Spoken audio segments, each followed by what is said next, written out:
मीडियाच्या प्रेक्षकांचं पुन्हा एकदा स्वागत। आज आपण 2 ते 3 विषय आपण एकाच या व्हिडिओमधून चर्चा करणार आहोत।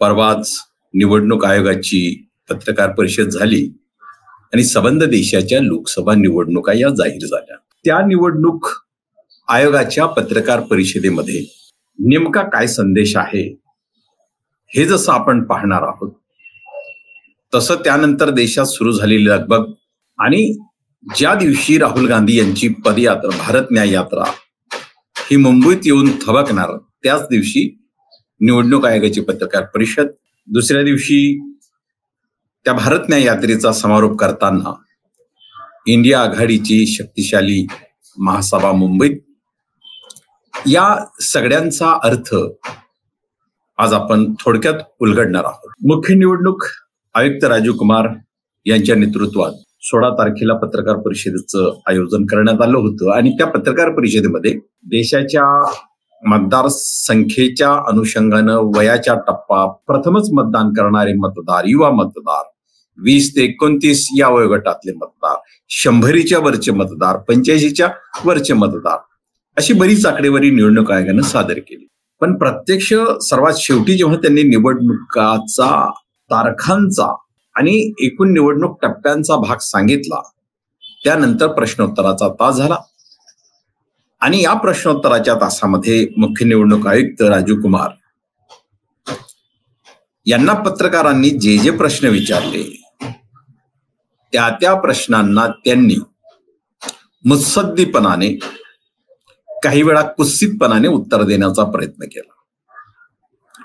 मुत्सद्दीपणाने यासाठी की जेव्हा पत्रकारांनी त्यांना प्रश्न विचारला की निवडणूक आयोग देशभरात एवढं आंदोलन ईव्हीएमच्या विरोधात सुरू असताना, ईव्हीएमच्या विरोधात प्रचंड ओरड असताना त्यावर निवडणूक आयोग काहीच भूमिका घेत नाही, पुन्हा ईव्हीएम वरच निवडणुका घेते, तर यावरही त्यांनी एक शेरोशायरी अंदाजाने उत्तर देण्याचा प्रयत्न केला आणि त्यामध्ये मुत्सद्दीपणापेक्षा काहीसा खोडकरपणा अधिक होता, असं म्हटलं तर वावगं ठरणार नाही। कारण ईव्हीएम वर जनतेचा विश्वास नाही, पण त्यांनी उत्तर देताना असं म्हटलं की ईव्हीएम हॅक करता येत नाही, ईव्हीएम आम्ही अनेक वेळा आव्हान दिलं, परंतु राजकीय पक्षांचा आरोप असा आहे की आम्ही निवडणूक आयोगाकडे मशीन मागतो, ईव्हीएम मशीन, त्यावर आम्हाला प्रयोग करू द्या, काही तासांसाठी ते आमच्याकडे द्या। त्याला निवडणूक आयोग तयार होत नाही आणि निवडणूक आयोग म्हणतं की कुठलाही डब्बा घेऊन येतात आणि प्रात्यक्षिक करतात। हा जसा भाग निवडणूक आयोगाचा बेजबाबदार विधान करण्याचा आहे, तसंच ईव्हीएमच्या व्हीव्हीपॅटचीही मोजणी करायची नाही हा निर्णय म्हणजे लोकशाही व्यवस्थेमध्ये जनता किंवा लोक हे सर्वोच्च आहेत या तत्वाला धुडकावणारा आहे। त्याचप्रमाणे एका महिला पत्रकाराने प्रश्न केला की तुम्ही पंतप्रधान नरेंद्र मोदी यांना नोटीस देत नाही, परंतु विरोधी पक्षांना तुम्ही नोटीस देता, कारवाई करतात। यावरही राजीव कुमार हे असं उत्तर देतात की गेल्या काही काळामध्ये 11 विधानसभांच्या निवडणुका झाल्या आणि या निवडणूक काळामध्ये आम्ही प्रत्येक तक्रारीची दखल घेतो, परंतु पत्रकार असतील, जनता असेल, लोक असतील, विरोधी पक्ष असतील, यांना हे उत्तर आवडलेलं नाही, कारण त्याच्यात वास्तव तसं काही दिसत नाही।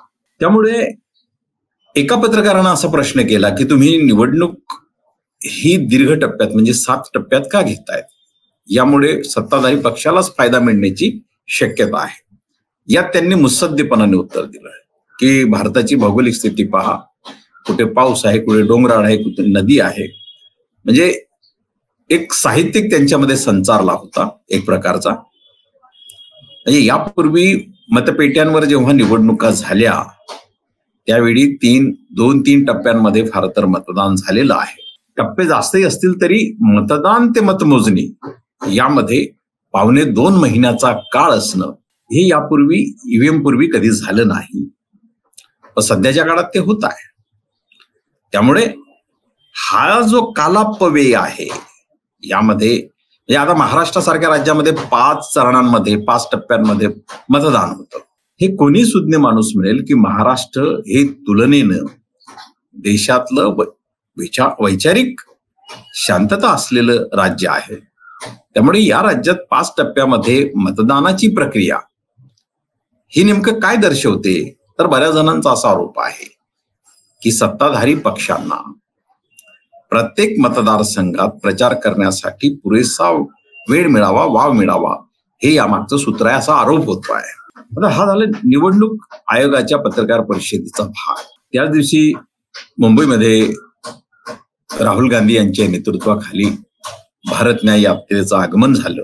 दादर येथील डॉक्टर बाबासाहेब आंबेडकर यांच्या चैत्यभूमीवर या यात्रेचा समारोप झाला. मणिपूर, अत्याचारग्रस्त मणिपूर तर चैत्यभूमी हा समग्र सामाजिक न्यायाचा एक संदेश देणारा, या संपूर्ण यात्रेला न्याय यात्रा म्हणत असताना ती सामाजिक न्याय यात्रा आहे, याचं अतिशय व्यवस्थितपणे राहुल गांधी यांनी संपूर्ण आयोग यात्रेचं प्रारंभ ते समारोप असं केलेलं. परंतु त्यानंतर दुसऱ्या दिवशी 17 तारखेला राहुल गांधी यांचं मुंबईच्या ऑगस्ट क्रांती मैदान जवळच्या तेजपाल सभागृहात चळवळीतल्या, वेगवेगळ्या चळवळीतल्या, म्हणजे समाजवादी असतील, डाव्या असतील, आंबेडकरवादी असतील, अशा वेगवेगळ्या विचारांच्या चळवळीत काम करणाऱ्या कार्यकर्त्यांची किंबहुना त्यातील बुद्धिवाद्यांची त्यांनी एक सभा बोलवली आणि या सभेला मार्गदर्शन करताना त्यांनी अतिशय मार्मिक, तितकंच परखड आणि तितकंच गाभ्याला हात घालणार. आपण चळवळी करतो, आंदोलन करतो, शेतकऱ्यांच्या प्रश्नावर चळवळ असते, दलितांच्या प्रश्नावर चळवळ असते, आदिवासींच्या प्रश्नावर चळवळ असते, ओबीसींच्या प्रश्नावर चळवळ असते, शेतकऱ्यांच्या प्रश्नावर चळवळ असते, विद्यार्थ्यांच्या प्रश्नावर, बेरोजगारांच्या प्रश्नावर, छोट्या व्यापाऱ्यांच्या प्रश्नावर चळवळ असते. पण या सगळ्या चळवळी अन्यायग्रस्त आहेत, यांचं दुःख समान आहे. परंतु एकाची संवेदनाला एकाच्या दुःखाविषयी दुसऱ्याला संवेदना जाणवत नाही, हे खरे तर आपल्या अपयशाचं कारण आहे. आणि म्हणून या सगळ्या समदुःखींनी, या सगळ्या अन्यायग्रस्तांनी माझ्या भावावर अन्याय होतो आहे ह्या भावनेने, या संवेदनेने एक दुसऱ्याच्या लढ्याला जाणून घेणं आणि एकत्र येणं गरजेचं आहे. मला वाटतं हा अतिशय तात्विक संदेश राहुल गांधी यांनी या सभेमध्ये दिला. आणि या सभेमध्ये निश्चितपणे वैचारिक चळवळीत काम करणाऱ्या आंबेडकराईट कार्यकर्त्यांची ही संख्या मोठी होती. त्याच दिवशी संध्याकाळी, म्हणजे काल रात्री, शिवाजी पार्कला, दादरला महासभा, इंडिया आघाडीतल्या सर्वच घटक दलांनी या ठिकाणी उपस्थिती दिली. सर्वच नेत्यांची भाषणं एकापेक्षा एक आक्रमक झाली. या सभेला अनेक राज्यांच्या मुख्यमंत्र्यांनी संबोधित केलं. एका पक्षाच्या वतीनं 2 जण बोलण्याची ही भूमिका जी झाली तीही यात, म्हणजे झारखंडच्या निमित्तानं झारखंडचे मुख्यमंत्री बोलले आणि झारखंडचे सध्याचे अटकेत असलेले माजी मुख्यमंत्री हेमंत सोरेन यांच्या मिसेस देखील या सभेमध्ये अतिशय आक्रमक बोलल्या.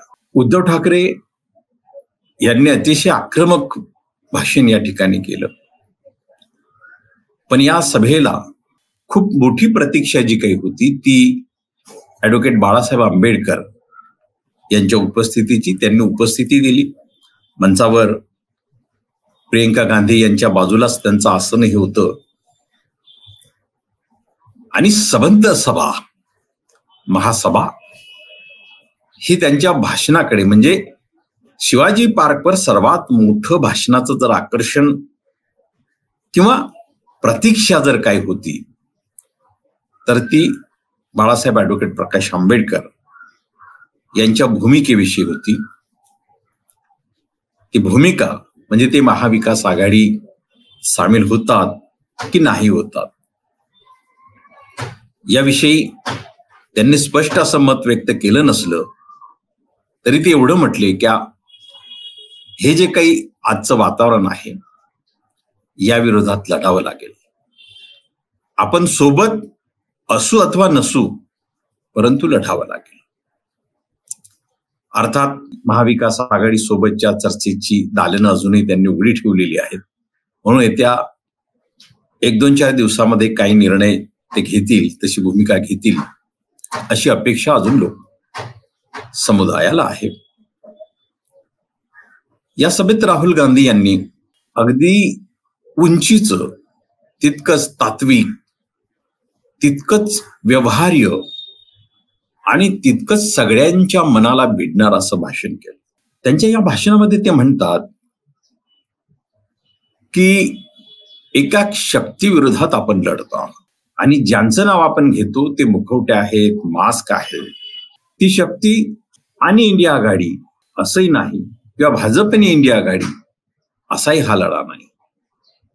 हा त्या शक्तीविरोधात सामाजिक न्यायाचा विचार आणि तत्व यांची लढाई, दोन विचारांमधली ही लढाई आहे. राहुल गांधी यांच्या भाषणामध्ये ती शक्ती नेमकी कोण याचं विवरण करताना त्यांनी मंत्रालयातले प्रशासन व्यवस्था, जी या देशाचा बजेट बनवते, जी काही या देशाची सूत्र सांगतात. राहुल गांधी यांनी जरी म्हटलं असलं की मी या व्यवस्थेमध्ये खूप आतमध्ये शिरलो आहे, दररोज बसलो आहे तिथं, पण प्रशासनातले ते अधिकारी हे एका समाज समूहातून किंवा बहुसंख्य अशा वरच्या वर्णातून, समाज समूहातून, जात समूहातून येत असले तरी ते कुठल्या तरी एका प्रिन्सिपल अंतर्गत, कुठल्या तरी एक तत्व अंतर्गत ते काम करत असावे. ते तत्व कोणतं आहे याचा उलगडा जरी राहुल गांधींनी या सभेत केला नसला तरी प्रेक्षकांना मात्र त्याचा अर्थ कळलेला आहे. ही शक्ती कोण आहे? धारावीचं उदाहरण देताना त्यांनी, धारावी आपल्या सगळ्या मुंबईकरांना, महाराष्ट्राला हे ज्ञात आहे की अतिशय कला कौशल्याच्या वस्तू या धारावीत बनतात, निर्यात होतात. मुंबईच्या बाजारपेठांप्रमाणेच देशाच्या बाजारपेठांमध्ये इथल्या उत्पादित वस्तू कलाकुसरीच्या, आजही आपण धारावी जवळच्या रस्त्यावरच्या बाजारांमध्ये जर गेलो तर अतिशय चामड्याच्या सुंदर वस्तू, वेगळ्या वस्तू, संपूर्ण देशात प्रजापती समाजाच्या जर कलाकुसरीच्या आपण वस्तू पाहिल्या, आधुनिक प्रकारची भांडी मातीपासून बनवण्याचं त्यांचं कौशल्य. आणि म्हणून राहुल गांधींनी जे काही म्हटलं